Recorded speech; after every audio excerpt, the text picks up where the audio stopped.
अहिरवाल से सबसे बड़ी खबर ये आ रही है कि प्रदेश के दो सबसे बड़े अहिर नेताओं राव इंद्रजीत और राव नरवीर के बीच में सुलह हो गई है। उनका झगड़ा खत्म हो गया है और ये दावा किया है बीजेपी के प्रदेश अध्यक्ष मोहनलाल बड़ोली ने। यानी अब ना तो राव इंद्रजीत राव नरवीर के बारे में कुछ तीखा बोलेंगे, ना ही राव नरवीर इंद्रजीत के बारे में कोई चुभने वाली बात कहेंगे। क्या ऐसा मुमकिन है? ऐसा होने का दावा किया है मोहनलाल बड़ोली ने। नमस्कार, मैं हूं कुलदीप शुरान। आज हम खरी खरी न्यूज में चर्चा करेंगे राव नरवीर और राव इंद्रजीत के झगड़े के ऊपर मोहनलाल बड़ोली के दावे की।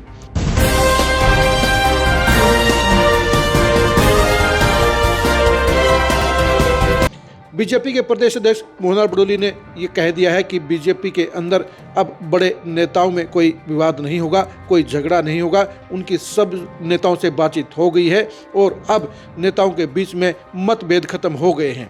मोहनलाल बड़ोली ने कहा कि बीजेपी के नेताओं के अंदर मनभेद नहीं था, मतभेद था और अब सब कुछ ठीक हो गया है। आप खुद ही सुनिए कि इस झगड़े के बारे में मोहनलाल बड़ोली ने क्या कहा।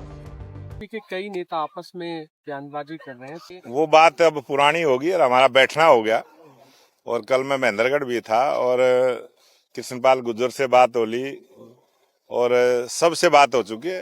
अब वो बयानबाजी का दौर खत्म हो गया। उनका कुछ मतभेद था, मनभेद नहीं था। मन से वो संतुष्ट है, मन से भारतीय जनता पार्टी के साथ है। उनके आपसी मतभेद थे, वो दूर हो गए हैं और इस प्रकार की कोई बात नहीं। आपने सुन लिया होगा कि मोहनलाल बड़ोली साफ तौर पर ये कह रहे हैं कि उनकी सारे नेताओं से बात हो गई है। वो महेंद्रगढ़ में भी जाकर आ चुके हैं। वह सभी बड़े नेताओं के बीच में अब शांति करवाने में सफल हो गए हैं। यानी अहिरवाल के सबसे बड़े दोनों नेताओं के बीच में अब कोई झगड़ा नहीं होगा, अब कोई विवाद नहीं होगा। दरअसल ये सस्पेंस की बात है, क्योंकि अभी तक का रिकॉर्ड बता रहा है कि राव इंद्रजीत और राव नरवीर दोनों ही इस मामले में बिल्कुल बिंदास बोलते हैं। दोनों एक दूसरे को ऊपर तीखे अटैक करते हैं और दोनों एक दूसरे के इतिहास के बारे में भी लगातार चुभने वाली बातें करते हैं। यानी अहिरवाल के सबसे दो बड़े नेताओं के बीच में अगर शांति हो जाती है, अगर समझौता हो जाता है, तो ये बीजेपी के लिए बड़ी बात रहेगी। लेकिन इसके ऊपर कोई सवालिया निशान है, इसके ऊपर अभी इंतजार करना पड़ेगा, क्योंकि अभी तक का रिकॉर्ड यही बता रहा है कि दोनों नेताओं के बीच में लंबे समय तक अभी तक कभी शांति नहीं हुई है। कई बार इस मामले में समझौते की चर्चाएं पहले भी चली है, लेकिन आज तक ऐसा नहीं हुआ है कि दोनों नेता एक जगह इकट्ठे हुए हों, एक टेबल के ऊपर बैठे हुए हों और दोनों ने एक दूसरे के साथ विवाद खत्म होने की बात कही हो। दरअसल बीजेपी अनुशासन होने का दावा करती है और ऐसे में मोहनलाल बड़ोली का ये बयान साफ तौर पर इशारा कर रहा है कि पार्टी हाईकमान की तरफ से शायद कोई आदेश आया है कि सभी बड़े नेताओं को आपस में अब एक दूसरे के ऊपर अटैक नहीं करने हैं, आपस में रिलेशन खराब नहीं करने हैं और पब्लिक के अंदर पार्टी के दूसरे नेताओं के बारे में नेगेटिव बातें नहीं करनी हैं। यानी ऊपर के संदेश पर ही ये समझौता हो सकता है, दोनों नेता शांत हो सकते हैं, क्योंकि दोनों नेताओं का अपना अपना ओरा है, अपना अपना रुतबा है और दोनों ही अहिरवाल में अपने आप को सबसे बड़ा नेता मानते हैं।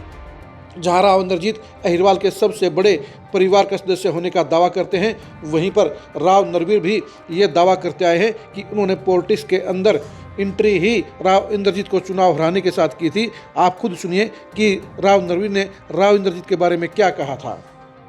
तो बयानबाजी हो ही ना, अब मत करो, बयानबाजी नहीं होगी। अब मैं ना जवाब दूंगा तो आप कहोगे तो ये बयान छोड़ दो यार। राव इंद्रजीत सिंह ने ये कहा कि नरवीर सिंह 2009 में चुनाव हारा, चौथे नंबर पर गया।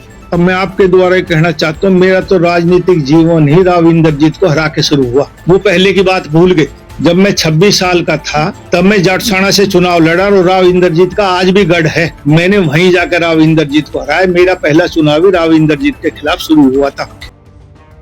आपने सुन लिया होगा कि राव नरवीर ने किस तरह से राव इंद्रजीत के ऊपर तीखा अटैक किया था और साफ तौर पर ये बता दिया था कि उनकी सियासत की शुरुआत ही राव इंद्रजीत को हराने के साथ ही हुई थी।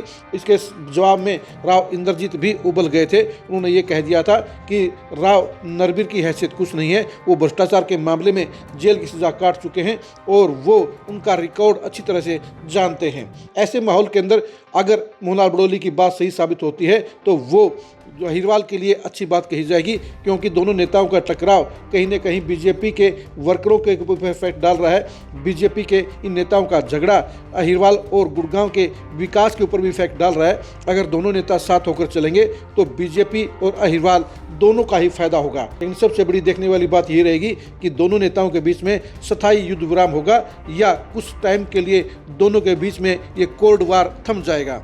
आप राव इंद्रजीत और राव नरवीर के झगड़े के बारे में क्या सोचते हैं, कमेंट करके जरूर बताइए। क्या राव इंद्रजीत और राव नरवीर के बीच में स्थायी युद्ध विराम हो सकता है? इसके बारे में आपकी क्या राय है वो भी आप जरूर बताइए।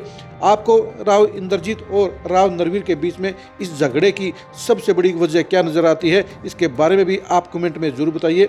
आप राव इंद्रजीत और राव नरवीर की एक्सक्लूसिव खबरों को जानने के लिए लगातार खरी खरी न्यूज़ के साथ बने रहिए। आप हमारे फेसबुक पेज को फॉलो कीजिए, आप हमारे यूट्यूब चैनल को सब्सक्राइब कीजिए। नमस्कार।